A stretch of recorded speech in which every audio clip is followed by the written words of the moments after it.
First off, I don't care what you people say. Never follow rules. I'm a trendsetter anyway. Okay, I march to the beat of my own drum. They say I need rules in my life. Well, I got some. That's one. Kill the competition. Two. Be a loyal dog. Three. And if they snitching on your man, send them to the mall. Four. When you party, go hard till you hit the floor. Five. If you didn't see me do it, what the hell you asking for? Welcome to my world. SINA.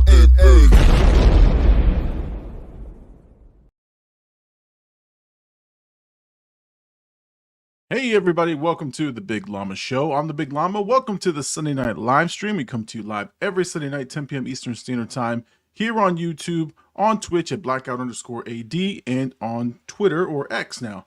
Let me bring on my co-host extraordinaire, Blkout AD. Welcome to the show, Mr. AD. How are you this fine evening? What's up, man? What's up? What's going on? Oh man, nothing much, man. Another crazy week of things happening, and we're back for another night. And what I like to think of as the release, right? Like my therapy, right? Like I love coming here at the end of the week and just being able to shoot the shit with you for about an hour and just kind of enjoy the night, man, and enjoy talking to people and talking about entertainment and movies and such. So it's kind of an escape. So I'm excited to be here tonight for sure. How you doing, man? Long week, man. Long week. Yeah. Oh, I'm sure. I mean, it's for me on a personal perspective, from illnesses and whatnot throughout the house. It's been a long ass week. I know you're dealing with your things as well. Again, whether you want to share those things or not, I'll leave that up to you. But definitely both of us are dealing with some issues. So it's been a long ass week. But a lot to talk about this week. A lot of things we wanted to talk about this week. So I jotted them down in case we forgot, because we always go on a rant somewhere else and talk about other stuff. I think so there's a lot of things that I had written down, but we'll get to those things, obviously. Just make sure you guys like, subscribe if you guys like this stuff, and make sure you guys let us, let people know about the show. And obviously, if you have not watched Vampire Diaries, the episode 5 is already out, and episode 6 will drop next week. So very excited about that. So it's a great edit. The show just keeps getting better and better for us. At least the viewing is getting better. And I think I'm really just enjoying doing the recordings with you. Like I tell you, it's one of the things I look forward to each week, is just sitting down with you and just kind of having a good time, man. It's fun. Yeah. It's a fun thing. It's been good, man. I like that it's consistently been doing well too. Keeps us motivated to keep doing it. Put out the episodes. Yeah. Obviously, we're having fun with it, but I don't think, no matter how much fun we are having, if it's doing bad, we wouldn't be as excited about it. But I mean, it's doing good and it's fun to put out. And I think it's strengthening our working relationship a little bit too. Yeah. For the most part, early on, I mean, you did all the editing, all that. I'm trying to help out a little bit in terms of that. So I think it's kind of like also giving us that further working together dynamic, which, I think me and you make a good team. I think you posted me on or tagged me in on something on X where it was talking about like grinding and shit. And it's like, realistically, like what your homie was saying on there was very true. It's like, you got to have people around you that want it just as bad, They kind of have to have the same goals, or, as much as, I want to bring everybody with us. If they're not putting in the work, then we gotta replace them or pick up the slack on that end. Yeah. Well, I don't know him, but like I have talked to him now on stream, and I've been chatting with him on and off. I really did enjoy his take on it, but one thing that he said in his interview, which is why I posted that and tagged you on it, was one thing that he said, which resonated with me, and it's something we've been talking about, is that because he was asked like, hey, what is it like working with a friend or a partner or somebody, and what does that relationship feel like? And he said, look, you got to be able to have fights, arguments, and be honest with each other about just like how you see things. And if you're not able to have that conversation, then don't have that relationship, don't work together, because then they're not being honest with you. They're not going to no, hold on. I'm here, right? Yeah, but you're frozen. But you're here. Okay, I'm here. I hear you. Great. No, but they said, like, look, if you can't have that honest feedback, if you can't tell people what you really think, then that's not a person you want to partner with. And that's kind of what I feel about you, is like, you have been always honest. And I know we had some candid discussion about the edits and things. Even though they're great edits, there's still room for improvement. And I don't think that realistically, they're not great. That's why I think our conversations are, we're having these conversations to make them great. They're good edits, right. Yeah. For us, in terms of like you have a little bit more experience in terms of hands-on editing than I do, but we're both pretty minimal in terms of what we know about editing. But I think that's what those kind of conversations are for, especially early on. It's like, man, like, how do we make this a more engaging watch? You're back, by the way. Oh, yeah. I'm trying to fix it. Yeah, you're good. But watching last episodes back, I was like watching it from the perspective of, all right, how do we edit this better? How do we keep it engaged? How would I feel watching this video? Like, yeah, it's cool, but this part right here maybe dragged on too long. This part maybe could have dragged longer. Those little tweaks, I think, especially in terms of doing like the Vampire Diaries, we got fucking 8 seasons. So, we're only in season 1, episode 7, whereas there's 20 episodes. So it's like, the editing from now till episode 20, and then season 3, episode 20, like, they're going to be drastically different, I think. Yeah. Am I back in some shape or form? Yeah. Hold on. This should be fun. Hey, so we're back. Yeah, so we've got room to grow on that, and I'll just be from an angle. Who gives a shit?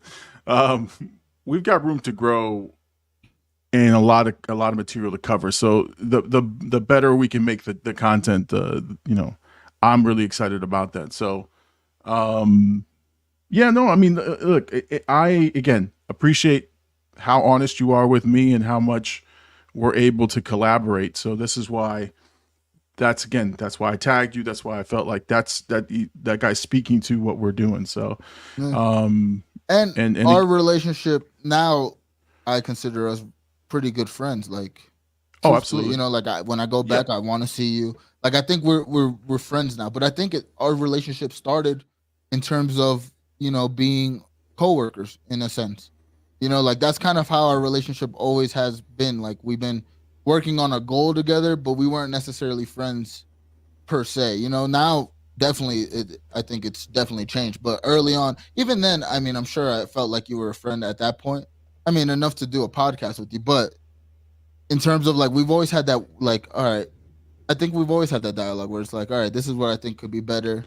Even early on, when it wasn't like you didn't know my personality as much, so it's like it probably came off pushy a little bit, but it's like, dude, I watch content all the time, and you trusted my vision on a lot of things, and you either, whether you use it or not, you kind of, I always know you take what I say in kind of consideration. And vice versa.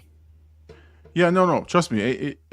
I am always looking for how do we better the material? How do we make the content the next level? I feel it's good. How do we make it better? How do we make it great? Right. So yeah, no, absolutely. So yeah, I love this dynamic, and let's just keep it going. Yep. One of the things we talked about, I think during the week that we wanted to talk about this week was that whole issue with that guy, Dr. Disrespect. Oh, yeah.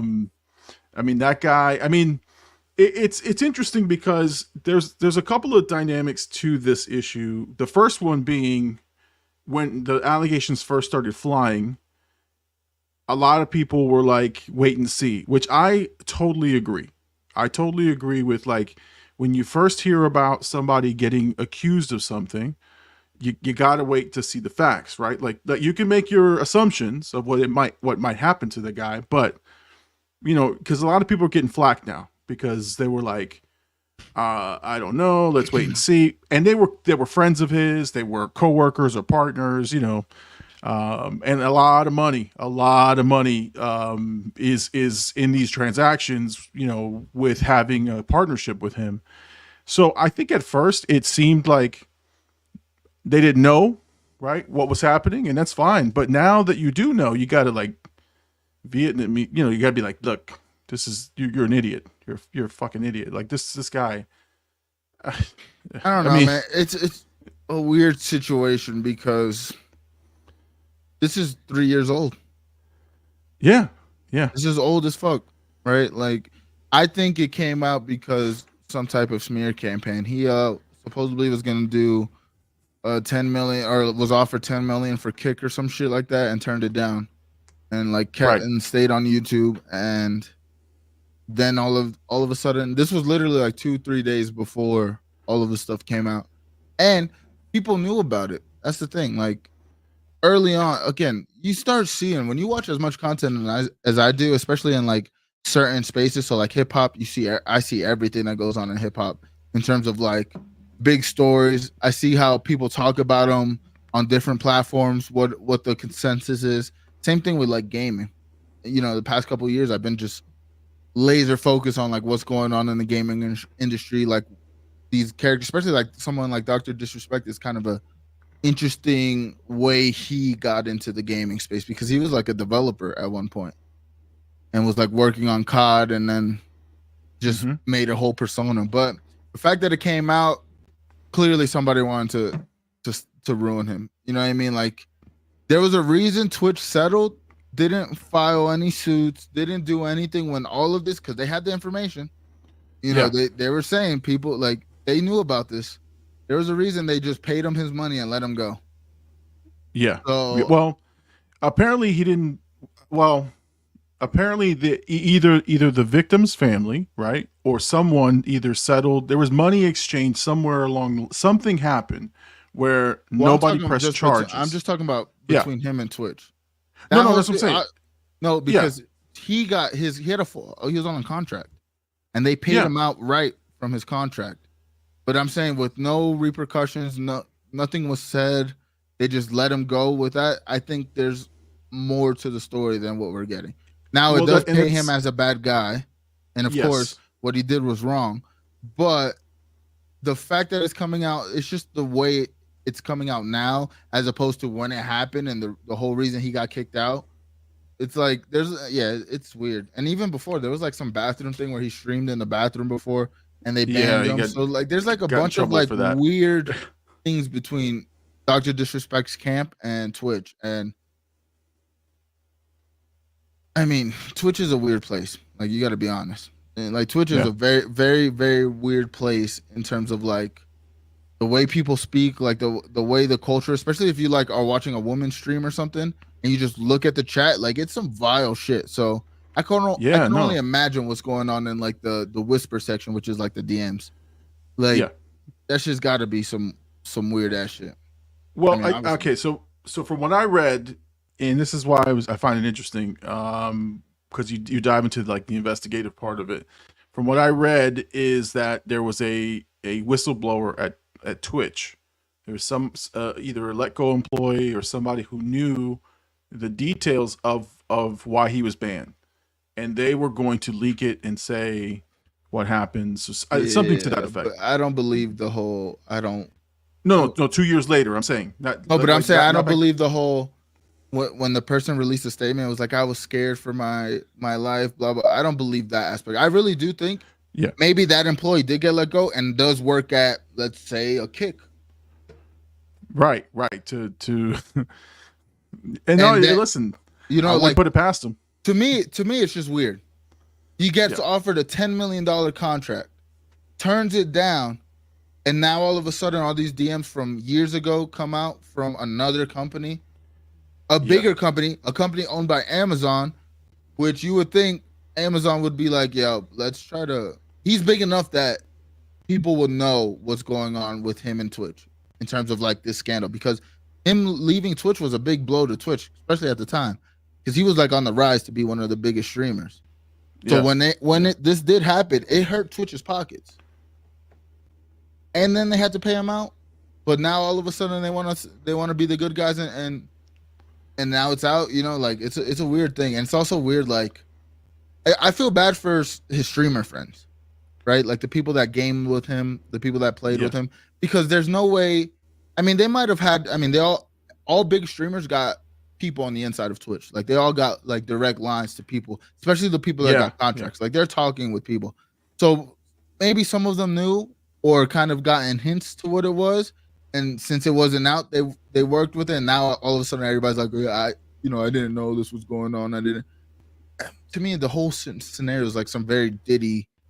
It's like Diddy-esque. Obviously not at the grand scheme of things, like, or the grand scale of Diddy. Right. But it's Diddy-esque of like how all of a sudden all this is coming out like right after this contract thing. Again, what he did was wrong. And he should have got reprimanded when it first happened.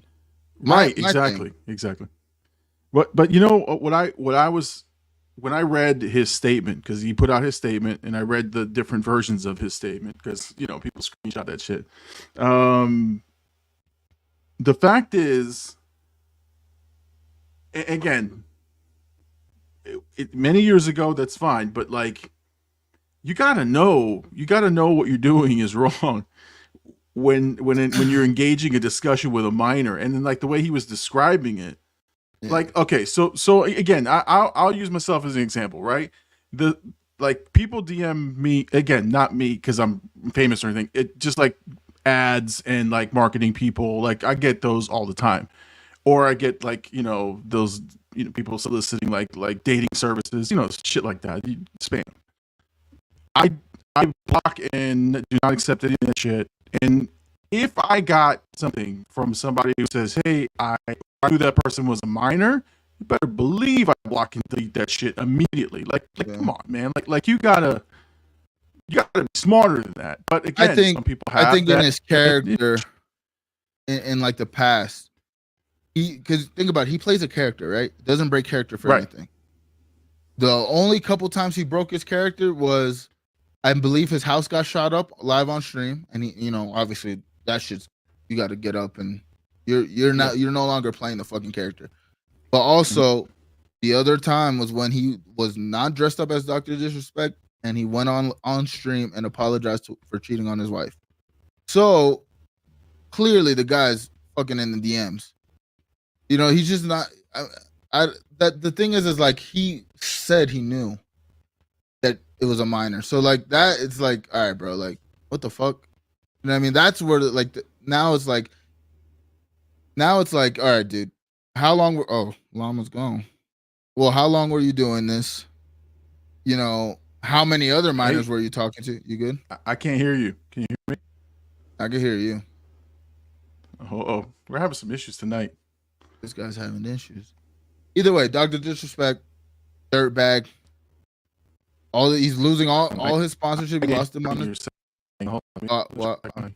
I'm talking to the stream, dude. It's probably not bored. He's definitely having issues. Look at him. He's lagging around. He's lagging about. Anyways, chat. On a lighter note.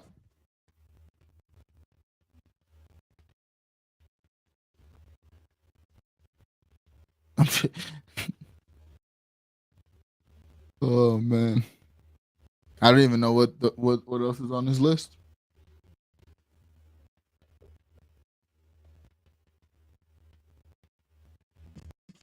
Let's go to the chat. Llama said hello, everybody.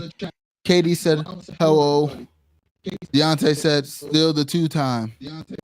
Still the two-time. Oh my god, Deontay defends weirdos. I'm back. Hello. Can you hear me? I can, man. I can hear you. You're kind of breaking up a little bit. Yeah, I'm having some major issues. I don't know what the hell's going on with my computer tonight. My apologies. Yeah, well, let's get through the acolyte because I don't know how often you're gonna lag. What'd you feel about this last episode? I thought it was great. I thought it was. I thought it was exactly what they needed. It was a lot of great Star Wars lightsaber battles. I mean, it's exactly what we wanted. Action packed. I thought it was great. I thought it was. I mean, I didn't. I wanted to use that guy. You know, early on, I was like, "It's got to be him," but you're not hearing me at all? Yeah, you're like, I can hear you, but you're cutting up a lot in between. Okay. I'm gonna do something. I'm gonna write solo. I'm gonna come right back. All right. Father AD is here. Acolyte was great, man. I think all the hate it's getting on the internet's kind of unwarranted, to be honest. I don't think it's great. No, let me rephrase it. I think it's a good show. I think it's an adequate show, entertaining. I'm looking forward to watching it every week. Yes, can they like clean up some of the storylines? I personally think if they would have edited the show a little bit, rearranged the show into I think they should have gave us the beginning of the story when it happened and then kind of gave us the unreliable narrator, because I think the editing didn't do the show justice. And also this last episode, in terms of lightsaber fights, in terms of creative kills, in terms of kind of emotion when a character goes down, I thought it was a wonderful show, man. Wonderful show. Bro, they had a lightsaber Jedi shish kebab. You come on. This guy stabs somebody, force pulls another person onto the back of it, and then cuts their heads off. Like, you don't see that very often.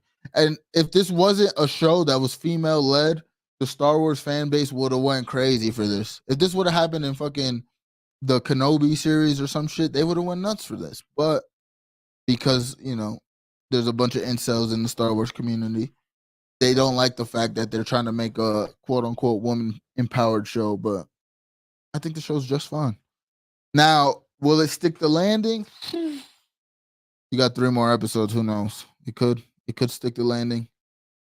I'm gonna watch it, but I have seen people say that even though this was a very good episode, and they credited the show or this last episode as the best Acolyte episode, they still said they didn't want to watch any more of the show. They were like, it peaked. Like, I don't want to see anything after this, which I think is just super unfair. But especially when you say the show is the best episode out of the 5 so far, and then you're like, yeah, but I don't want to watch it. I think they're just hating at this point, to be honest. I think it's just straight hate. All right. Llama, I see him. He's working right now on his maintenance side. We can go into let's see what do I want to talk about while Llama's gone, because I do want to hear what Llama's got to say. I just, it was like it like a robot. Oh, UFC 303. We can talk about UFC 303. Wow. The card was supposed to be Conor McGregor versus Chandler. Kind of a letdown in terms of wanting to see Conor fight again, but in terms of a fight card, was definitely a better fight card. Had a lot of good moments, some duds of a fight. I thought Ian Gary versus MVP was a very garbage fight. That was one of the fights I was like, guaranteed to be fight of the night. Guaranteed to have a crazy finish. 2 stand-up artists, 2 guys who pride themselves on the feet. And to me, I thought Ian was kind of like, yeah, he won, but he won it in a cucky way. Like, he won it on the ground when before he was like, oh, MVP doesn't have striking. MVP is not as fast as I am. Oh my God, what's going on here? There's 2 llamas. There's 2 llamas in the corral. Double llamas. One in. Which one? This one? Yeah, the one on the right. All right. Oh, that's me. There you go. Yeah. What's up, man? What's up? I was having a solo show. It was going well. It was probably better. Did you watch any of the fights yesterday? I did not. Yeah. I would have went with Birdie. Oh yeah. Well, Bird ended up So I ended up getting off of work early last night and had time to do a little fight night. So we watched it in the Discord on the Twitch channel, like old times. Bird was there. A good time. Good fight card. I thought Alex Pereira, man, sheesh, definitely the best in the UFC right now in terms of active champions who put people away, who have like I don't want to say mystique because he's not really mysterious, but I think like there's like like everybody's saying aura. He has that. Like he legitimate has that shit. And the way he finished the fight, I mean, he knocked the guy down literally at the belt at the ringer, like bing. The guy's on his fucking looking up. And then to start the second round, he just head kicks him and puts him away. That's it. One head kick. I'll see you, buddy. It was legendary shit, and people are like, "Oh, he needs to fight John Jones," which I don't know how I feel about that. It was a good card though. Anyways, go back to your acolyte. I kind of went on my rant. I'll give you a little bit of what I was thinking, but go ahead. Yeah, no, I think the acolyte was really, again, really well done. Probably could have been a longer episode. There's a couple of fight sequences that I think they cut short, but it's exactly what you wanted. Like you ended the last one with a cliffhanger and you wanted them to do more. And it was great. It was some great choreography, some fucking amazing lightsaber work. The dude was headbutting lightsabers and he was taking bodies. I mean, he plugged that one Jedi with 3 holes. I mean, that was great. Yeah. But yeah, I mean, it was something that I haven't seen before from a lightsaber battle, and it was great. It was great. Do you agree on this statement? What's that? I made this already, but do you agree on this statement? If the deaths in this lightsaber fight that happened, in terms of like the shish kebab, the way he killed Jackie, even the way he killed the Tanga lookalike. You know what I'm talking about? Oh yeah. Oh Jesus. The way he killed him. If those kills were in a Kenobi series, Star Wars fans would go crazy. Oh yeah. Oh yeah. But because it's in the acolyte and it's quote unquote female led, they're just prone to hate it. That's what it seems like, at least. Because I was like, when I saw him shish kebab the guy and then both of them and then cut their heads off. I mean, obviously they did it off screen, the head cutting off, but I was like, oh my fuck, like let's go. This is what we've been waiting for. Now I don't think the show's great. I think it's good. I think it warrants my excitement every week. I'm excited to watch next episode, and I was excited to watch last episode. I can honestly say probably the last 3 episodes I've had, like on Tuesday, I'm going home and watching it, like in my head before it even happens, Yeah. So it warrants that. I do think editing, even in this last episode, there was some editing problems where at least I was looking at it like, why cut away from some of the scenes? You're building the tension and then you cut away. Towards the end when the sisters finally get to talk, it's like a tension-filled scene, and then they go to like a nice skyline. It's like, what the fuck does that have to do with anything? Master Soul is about to engage the Sith, cuts away to fucking Osha. Like, I don't give a fuck about Osha right now. Let them fight. Osha just had 4 episodes to herself. Like, these guys can fight right now, Exactly. But I think it delivered on the battle, and it sounds like you think the same. I just don't get why. Like, I heard literally one of my favorite reviewers, Angry Joe Show, they said like they've been kind of like, they give it credit when it does something well, but they're kind of harsh on the show. And not in the sense, I like when they're harsh because they're giving, like, to me, most of the time I'm kind of like leaning towards what they're feeling anyways. You know what I mean? When like people are maybe like gassing a show up, they kind of have like the objective opinions. Like, yeah, that was cool, but this could be better. And this last episode, they gave it a lot of credit. Like, yeah, like it was cool, but you kind of already lost my interest leading up to it. And they kind of said like, I'm not looking forward to next episode. Like, I think, yes, this might be the best episode of the series, and I can adamantly say that, but I do feel like there's going to be a fall off and it won't live up to this battle particularly. And like, I kind of see that, but I'm hoping, as someone who does like the show, I'm hoping they stick the landing personally. Yeah, I mean they kind of shot their load early. Like I mean unless the next battle sequence is even better, which I don't think it will be. We still have Um, the battle sequence of the past, which I think right, that's a whole right. nother battle that we haven't. I mean, they have some creative fights in here. I would think they have some creative things in that scene as well. I'm hoping at least. Yeah, but again, if it doesn't live up to what this did, that's the fear, right? The drop off is going to be you hit it too early, right? You hit your Yeah. peak too early, and then it'll fizzle away. And I think Ahsoka did that, like that it hit such a high note with Anakin and with the flashbacks to the Clone Wars, and then it fizzled, like it fizzled away. It was still good, but it just did not land. So it might suffer the same fate, but who knows? Who knows? But you're right. I still am entertained. I still look forward to watching it. I'm excited to watch it.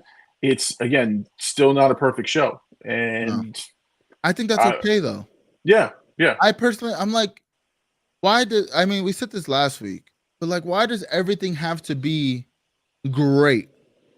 You know what I mean? Like, Right, right. watching Vampire Diaries with you, and another shameless plug of the fucking the reaction, but watching it with you, we were talking about the same thing. Like, every week I look, I already seen all of Vampire Diaries, but every week I'm looking forward to it because the simple, good writing, it's not too complex.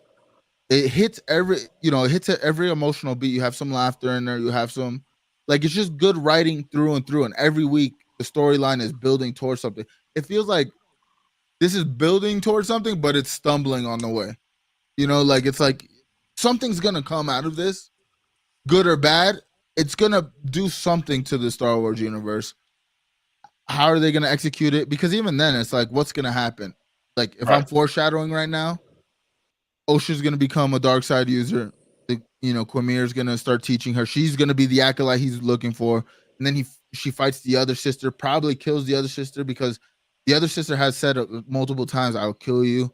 So maybe Osha probably kills her. There's probably a fight between her and Soul, and then they either all die or one of them survives. And I don't know, like that part I'm not clear on, but I hear a lot of theories about like Darth Plagueis and Darth Tenebris being in the background of this, and like maybe getting introduced. Like, I even heard a theory that Darth Tenebris kills Quamir for almost outing and exposing the Sith, which Right. would be a cool. It's like, you're not really a Sith, but like, takes him out and then sets up a big bad for the overarching Star Wars thing. But again, it's like, if it does do that, they're gonna fucking hate that. They're gonna hate the show even more because it's like, why would you put a character like that in such a shit show? Like, it's gonna be outrage. Right, because because the Sith, according to the last three movies, right, have a whole world, right? They have a planet, and they have this big lore, and they've got hundreds and thousands of Sith, and so the fact that just a couple hundred years ago they're like under the radar, nobody even knows who they are. How do you explain that, right? Like, that's maybe you're right. Like, if he gets in trouble because he outs the Sith, and they're trying to stay secret and in the shadows. But again, it's all going to, again, could be very interesting, but that's what keeps you coming back to the show. And I think that's the good thing about the show, is that it's going to keep you wanting to come back at least to see what happens next, because you're not sure what's going to happen next. But again, if they do bring in a legacy character or something that you've heard of in the other Star Wars universe, you're going to piss off the legacy people. I think the brave thing to do is to give the middle finger to all of them and just say fuck you, and then just like go on with a different story. But they're not going to do that. They're too chicken shit to do it. They're probably going to bring in Darth Plagueis or something that you've heard of before to seal the show, to be like, haha, you see, we're still connected. And then you're going to piss off the fan base. But if they're brave and they take it a different direction, I'll be happy with it. But I'm enjoying it no matter what. But we'll see. We'll see what happens, because it's Somehow a pretty it all leads interesting. back to the fucking Skywalkers. It's going Every time. Like, they just can't get away from it. This could have right. been a cool side story that had nothing to do with mainland Jedi. We probably could have never went to the Jedi Temple. We could have had these Jedis I mean, realistically, the story could have been from the start of Quamir probably being around when Osha and the other girl, I forgot the sister's name, but when they were younger and the Jedi first encountered, imagine that show where it's just in that time frame and the Jedi are now trying to survive to get off this planet, and now there's this random Sith out there that's kind of maybe linked to these witches, but they, nobody knows. It could have been a more interesting story. I think it has a lot of elements, and I think if Disney picks out the best parts of this and then be like, all right, well, let's again, like what we were talking about earlier, improving on it, as opposed, it doesn't have to be a fucking masterpiece. Just give us good quality shows. We're gonna like it no matter what. The simpler the show with a good story, a good premise, a good couple characters we can get behind. Because if we cared more, I think Jackie was one of the characters that people probably cared about in this show a little bit more than the others. And the fact that they had the balls to kill her, when people were saying like they're not gonna kill Jackie, they're not gonna kill the the Jedi Knight, they're not gonna kill them, but got rid of them in brutal fashion. Like, I think that was a brave, good choice by them. Now just keep making those kind of choices. And then not only that, but get people that fucking like this shit, that love this shit, that want to tell these stories the right way, that want to get the right, give them the budget. Because supposedly, I forgot, let me look it up, bro. Because I remember, I think the budget for this shit was crazy big. Yeah, they put some money into it. They put some money into the show. But, yeah, they have, like I said, they 180 mil. Yeah, that's pretty big. Bro, pretty big for the show. Dunes was 165. Dune 2 was 190. Damn. That pisses me off. That pisses me off because, like, where did that money? Like, yeah, it looks cool, but it doesn't look like 180 million. No, it doesn't. I mean, it looks like you got 180 million, and you got them singing "The Power of One," "The Power of Two," "The Power of Many." Like, you could have had somebody writing something better. I could have came up with something better than that, dude. Like, what? 180 million is crazy.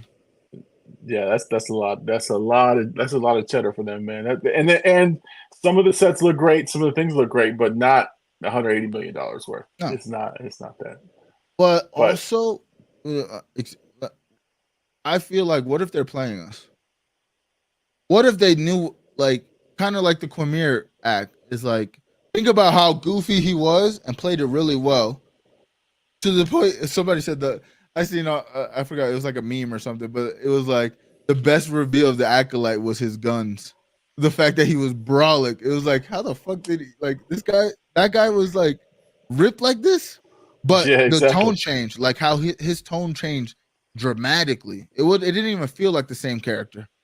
It felt like he was like legitimate, like playing, like, because the other character was so goofy that it was kind of like, yeah, he can't be.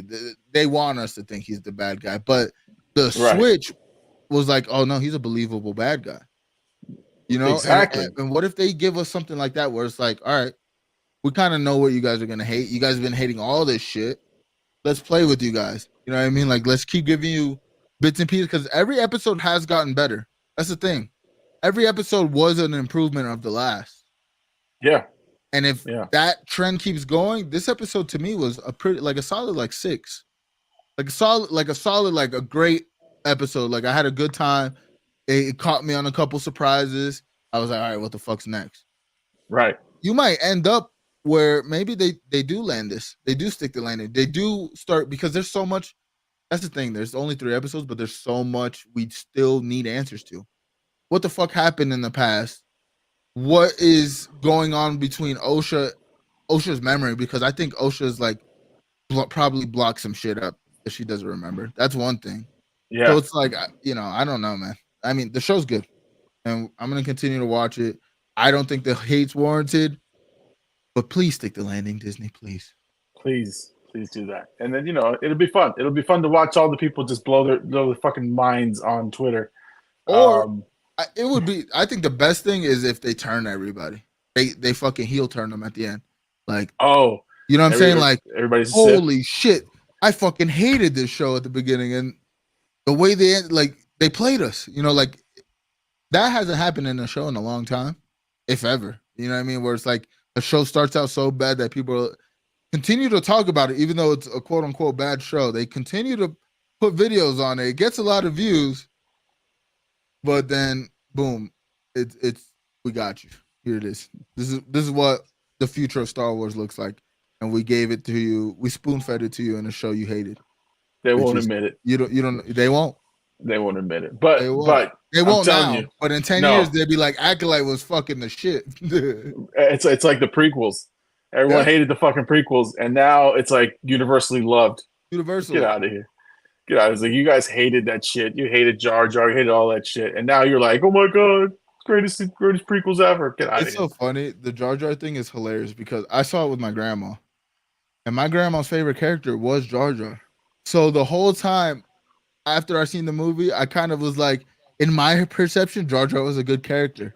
You know what I mean? Like in my head, I was like, yeah, Jar Jar is funny. Like kind of out of place, but like funny, you know? And then growing up, you start talking to people, it's like, no, fuck Jar Jar, dude. Jar Jar is garbage. Like, what are you guys talking about? Misa no like that.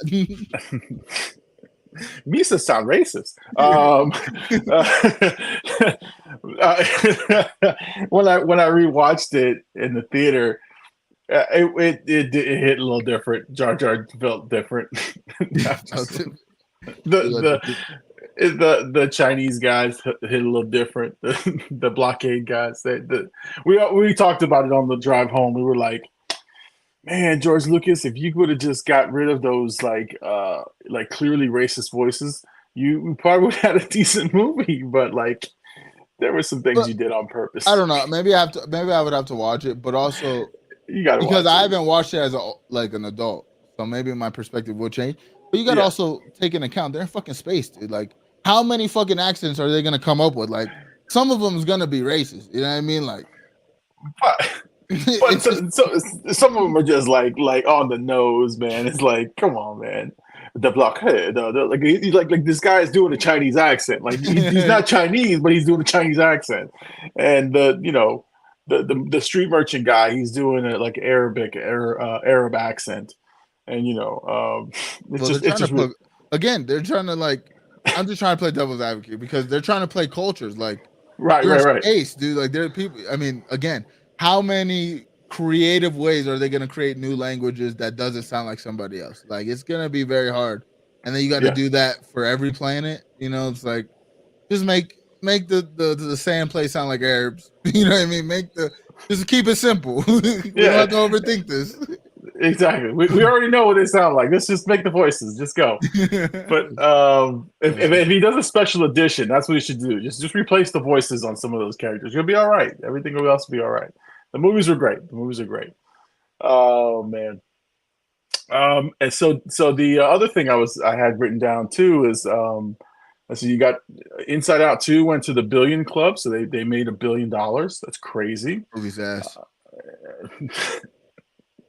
I haven't seen it yet. I'm not gonna go. I'm not gonna go see it, and I'm gonna let that come to home because again, it's a crying movie. I want to watch it on my own time. He wants to watch it and record himself cry so he can post it for views. No.